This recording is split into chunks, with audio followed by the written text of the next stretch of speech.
Nigel Farage lacks what Keir Starmer did off camera. Shocking truth revealed. That they invent things, that they lie, that they clip, that they edit.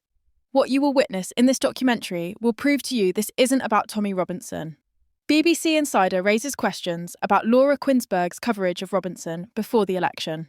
You're not going to believe this one, because while the public has been focused on party manifestos, campaign rallies, and poll numbers, behind the scenes, whispers are circulating about the BBC, its star political journalist Laura Kuenssberg, and how coverage of controversial figures like Tommy Robinson is handled.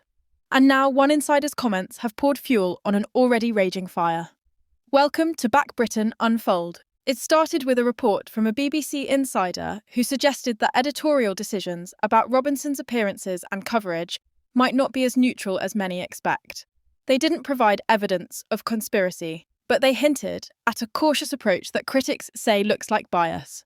According to this insider, there's an unspoken pressure to frame Robinson carefully, to highlight controversy over his comments, to avoid giving him space to build credibility. That, they claim, is simply editorial judgment. But for Robinson supporters, it looks like the establishment trying to shut down a voice they don't like, especially in the heat of an election campaign. And that's why this story is blowing up, because when the nation's biggest broadcaster is accused of managing the narrative, people pay attention.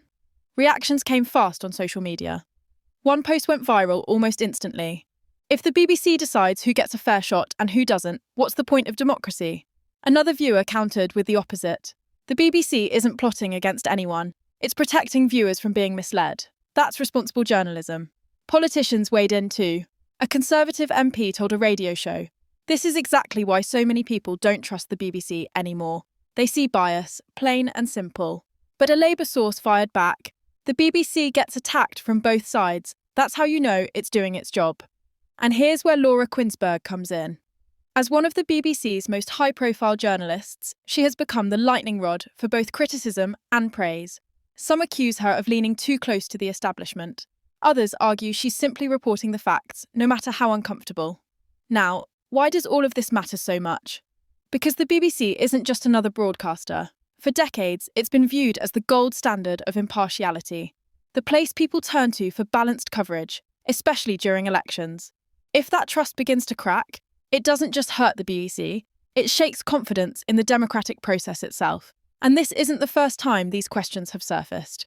During Brexit, during the Johnson years, during the rise of smaller parties, every time, the BBC found itself accused of bias by one side or the other, sometimes both at the same time. But here's the difference. In the age of social media, perception spreads faster than facts. If Robinson and his supporters believe the BBC is trying to sideline him, and that perception gains traction online, then the damage is already done, whether or not the insider's claim is true. Let's step back for a second. Why is Robinson such a lightning rod for this debate? Because, love him or hate him, Robinson has always thrived on being the outsider, the one challenging mainstream narratives.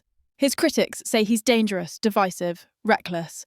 His supporters say he's fearless, a truth teller, someone willing to say what the establishment won't.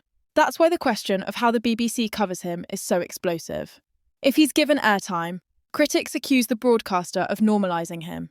If he's restricted, supporters say it proves the system is rigged. It's a no-win situation. And now, with elections looming, every editorial choice is magnified 100 times.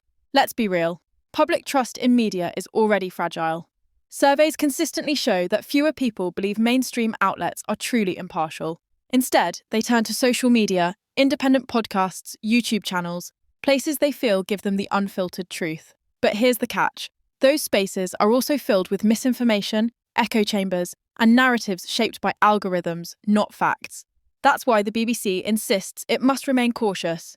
It argues that its duty is not to give everyone equal airtime, but to present information responsibly. And yet, when insiders raise concerns, when viewers sense bias, when political... This was today's important update. We want to make it clear that our videos do not contain any kind of misinformation. Our only goal is to deliver true and verified news from across the UK, right here on Britain Unfold. If you enjoyed the video, please like, share your thoughts in the comments. Thank you.